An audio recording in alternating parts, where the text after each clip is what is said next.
Ihdinas siratal mustaqim. Ay arsyidna ilaihi. Ihdina di sini ditafsirkan dengan arsyidna. Bimbinglah kami. Karena memang hidayah itu ada dua. Ada hidayah tabyin, ada hidayah irsyad. Hidayah tabyin itu hanya ditunjukkan. Misalnya Anda mau ke Surabaya, terus nanya orang, kalau mau ke Surabaya, lewat mana ya? Dikasih tahu. Itu lurus saja, terus nanti ada pertigaan belok kanan, terus ada pertigaan lagi belok kanan lagi, ada pertigaan lagi belok kanan lagi. Nah itu hidayah tabyin itu seperti itu, hanya menunjukkan. Terus ada hidayah irsyad. Hidayah irsyad itu kalau Anda mau ke Surabaya, Anda tanya, kalau mau ke Surabaya lewat mana ya? Terus orangnya bilang, ya udah mari saya antarkan. Kebetulan saya juga mau ke Surabaya. Nah, mengantarkan, membimbing itu namanya hidayah irsyad. Di sini ihdina itu maksudnya adalah hidayah irsyad. Irsyad itu membimbing, menggandeng, bukan hanya menunjukkan. Makanya dalam thariqah itu ada istilah mursyid.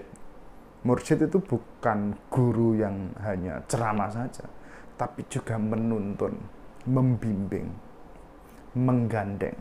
Cirinya hidayah tabyin dengan hidayah irsyad itu biasanya kalau hidayah tabyin setelah kata hidayah itu ada huruf jernya, entah itu lam atau ila.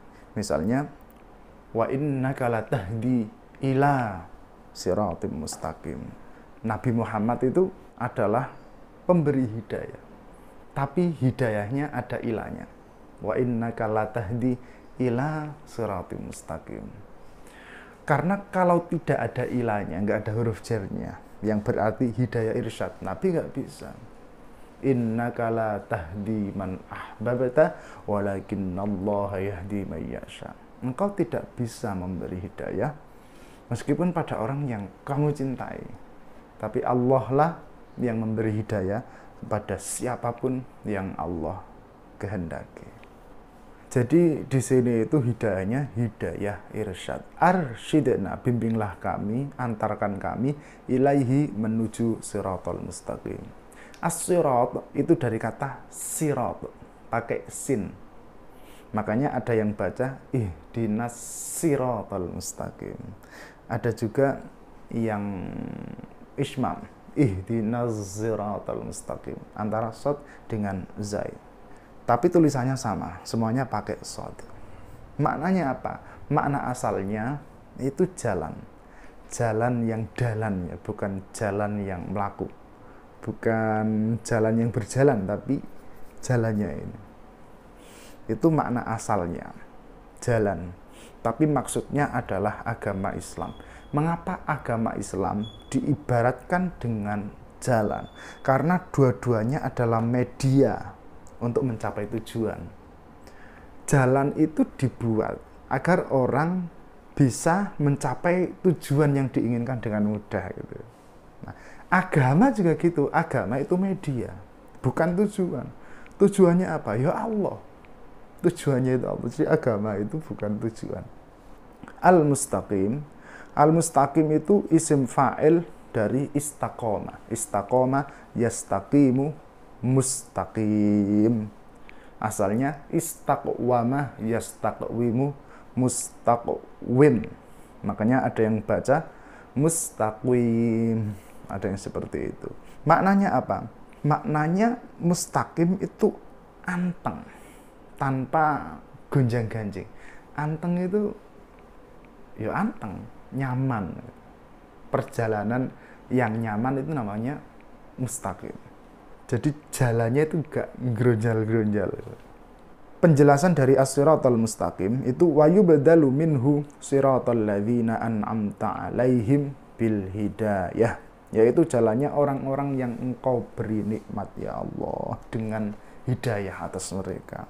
Jadi hidayah itu termasuk anugerah, termasuk kenikmatan yang diberikan oleh Allah. Jadi tidak semata-mata usahanya manusia. Siapa orang-orang yang diberikan nikmat oleh Allah atas mereka?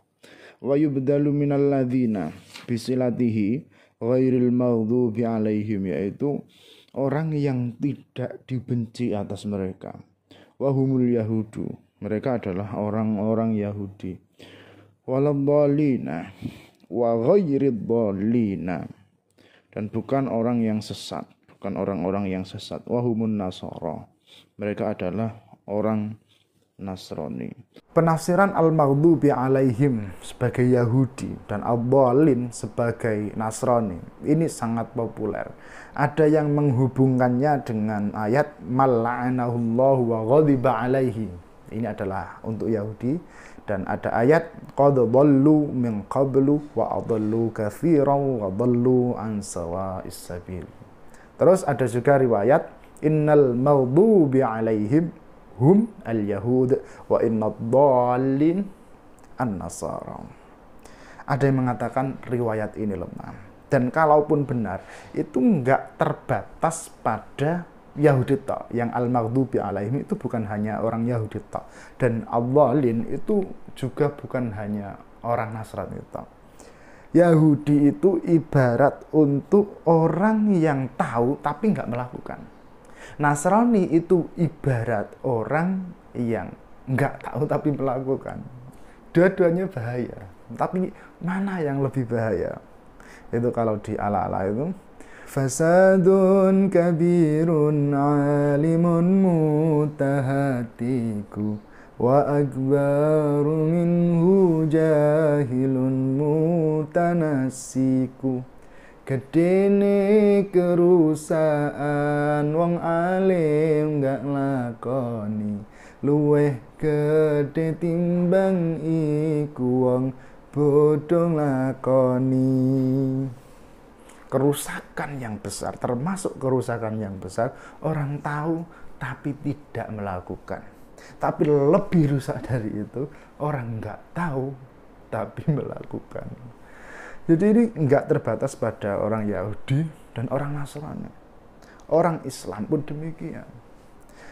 Dia tahu bahwa sholat 5 waktu itu wajib. Kok nggak ngelakoni? Ya dibenci. Dia tahu bahwa maksiat itu nggak boleh dilakukan. Kok masih dilakoni? Ya dibenci. Nah, kalau ad-dhallin itu dia nggak tahu tapi ngelakoni.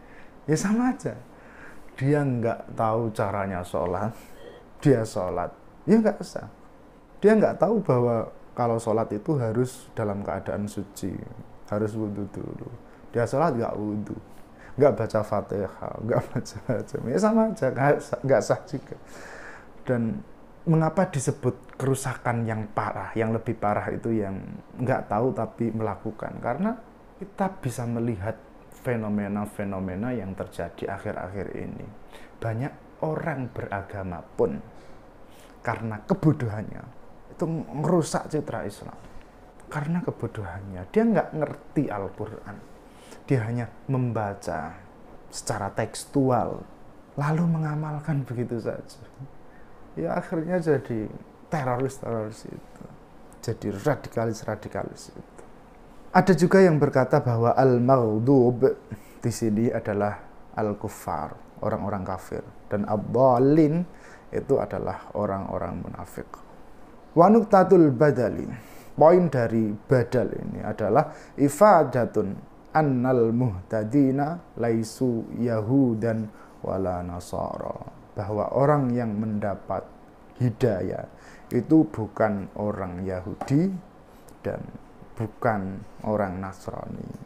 Atau bisa kita pahami seperti tadi, bahwa orang yang mendapat hidayah itu bukan orang yang tahu tapi tidak melakukan, dan bukan orang yang tidak tahu tapi melakukan. Ada yang mengelompokkan ini menjadi 3. Yang pertama an'amta alaihim, terus al-maghdubi alaihim, ada ad-dhallin. An'amta alaihim itu seperti orang yang tahu jalannya lalu pergi, nyampe tujuan. Ini an'amta alaihim.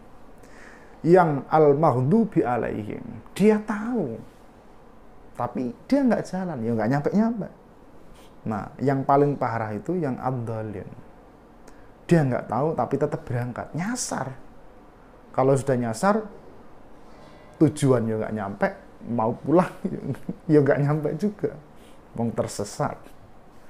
Kemudian setelah membaca Fatihah, kita dianjurkan untuk membaca amin. Tapi yang perlu diingat, amin itu bukan bagian dari surah Fatihah, bahkan bukan bagian dari Al-Quran. Amin itu bagian dari karyawan mebel Barokah Sejati. Jadi amin itu kita dianjurkan untuk mengucapkannya setelah Fatihah, setelah waladhdallin. Tapi dia bukan bagian dari surah Fatihah. Karena itu kalau mau baca amin, kasih jeda antara Fatihah sama aminnya. Ghairil maghdubi alaihim waladdallin. Amin. Ada jedanya, nggak langsung, nggak kayak yang di video yang terawih cepet banget. Waladdallin, amin. Nggak boleh seperti itu. Harus ada jedanya untuk membedakan bahwa dia itu nggak termasuk bagian dari Fatihah, nggak termasuk bagian dari Fatihah. Dan amin itu artinya kabulkanlah. Karena di Fatihah ini doa. Dalam Fatihah itu ada doanya. Ihdinas siratal mustaqim, siratal ladzina an'amta 'alaihim ghairil maghdubi 'alaihim waladdallin. Itu doa. Karena itu kita mengucapkan amin. Sehingga amin juga diucapkan dalam setiap kita berdoa. Dalam setiap kita berdoa, kita dianjurkan untuk membaca amin. Amin artinya kabulkanlah. Ada juga yang berkata amin itu salah satu nama Allah. Jadi takdirnya ya amin, wahai amin. Maksudnya wahai Allah. Ada yang berkata jangan kecewakan kami. Amin itu artinya jangan kecewakan kami. Nah, amin itu boleh hamzanya dibaca panjang, boleh hamzanya dibaca pendek. Boleh amin, boleh juga amin, nggak apa-apa, sama-sama benarnya. Biasanya kalau di Indonesia itu yang pas sholat itu bacanya yang hamzanya panjang. Ghairil maghdubi 'alaihim waladdallin. Amin. Tapi kalau yang di doa-doa biasa itu biasanya pendek. Mudah-mudahan yang utangnya banyak segera lunas. Amin. Mudah-mudahan yang belum dapat jodoh segera ketemu jodohnya. Amin. Gak apa-apa, sama-sama benarnya. Dan itu yang bahasa Arab, Kalau sholat ya kita ikut yang bahasa Arab. Kalau di luar sholat bebas. Dan amin itu juga sudah menjadi bagian dari bahasa Indonesia, sudah diserap ke bahasa Indonesia. Sehingga bebas. Mau A-nya pendek, mau A-nya panjang, mau panjang banget, terserah. Mau I-nya pendek, I-nya panjang, atau panjang banget, terserah, nggak apa-apa. Ini sudah menjadi bahasa Indonesia gitu loh. Nah kalau yang di bahasa Arab, untuk penulisannya, ya kita ikuti yang aturan Arab. Boleh. Hamzanya panjang, boleh hamzanya pendek. Kalau di bahasa Indonesia ya udah nggak usah ngikuti aturan Arab. Amin, ya amin. Tulisannya bagaimana di bahasa Indonesia? Itu pernah ada broadcast dulu. Itu nggak boleh kita nulis A-nya 1, I-nya 2, atau A-nya 2, I-nya 1. Itu nggak boleh. Harus A-nya 2, I-nya 2. A-amin. Itu justru salah kalau dalam bahasa Indonesia yang baku itu salah. Yang benar ya A-M-I-N, wes, amin. Itu yang benar. Kalau bahasa Indonesia yang ngikuti Kamus Besar Bahasa Indonesia, nggak usah dicocokkan ke bahasa Arab, kecuali transliterasi. Dan transliterasi itu pun ya nggak terus ditulis 2, A-amin, enggak. Tapi A terus dikasih garis atasnya A itu. I-nya juga gitu. Bukan I-in, tapi I-nya dikasih garis atasnya untuk menunjukkan mat. Itu kalau transliterasi. Kalau yang biasa ya udah amin itu aja. AMIN itu yang bahasa Indonesia. Nah, kalau untuk di sholat seperti tadi yang saya katakan bahwa itu harus ada jedanya untuk membedakan bahwa amin itu bukan bagian dari Fatihah. Dan di jeda ini kita nggak boleh mengucapkan apapun, apalagi ngobrol. Sholat kok ngobrol. Nggak boleh mengucapkan apapun, kecuali Rabbighfirli itu nggak apa-apa. Itu pun harus ada jeda juga. Di waladhdallin itu ada jeda. Terus Rabbighfirli atau ada wali-walidayanya juga nggak apa-apa. Rabbighfirli wali-walidayya. Amin. Nggak apa-apa, sah-sah aja. Cuma kalau Anda termasuk makmum yang kalau amin itu keras banget, terus yang lainnya langsung amin, maksudnya waladhdallin, terus makmum amin. Kok Anda termasuk makmum yang biasanya aminnya keras, amin, ya udah nggak usah baca Rabbighfirli wali-walidayya kalau jedanya memang pendek itu. Paham nggak sih? Gini loh. Jadi kan imamnya ghairil maghdubi alaihim waladdallin, makmum amin setelah jeda sebentar itu. Nah, kalau Anda baca Rabbighfirli wali-walidayya, ya Anda terlambat.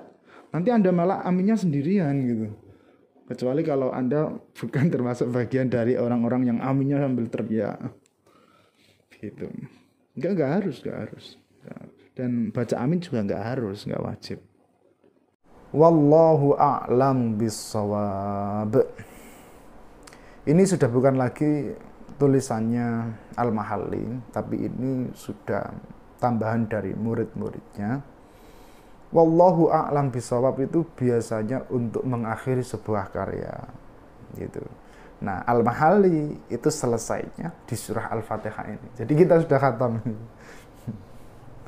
Wallahu a'lamu bissawab. Ini sampai akhir sudah tambahan dari muridnya. Wallahu Allah a'lamu itu maha. Jadi maha ya, bukan lebih karena kalau lebih itu ada bandingannya. Sementara pengetahuan Allah tidak ada bandingannya. A'lamu itu maha mengetahui bisawabi, kelawan kebenaran. Wa ilaihi dan kepada Allah al-marja'u tempat kembali, wal ma'abu dan tempat berpulang. Sama saja, marja' dan ma'ab itu sama saja. Wa sallallahu ala sayyidina Muhammadin wa ala alihi wa sahbihi wa sallama tasliman katsiran daiman abada. Wa hasbunallahu wa ni'mal wakil wa la haula wa la quwwata illa billahil aliyil azim. Wallahu a'lam bissawab. Mudah-mudahan bermanfaat. Sampai jumpa di episode berikutnya. Wallahul muwaffiq ila aqwamit thariq. Wassalamualaikum warahmatullahi wabarakatuh.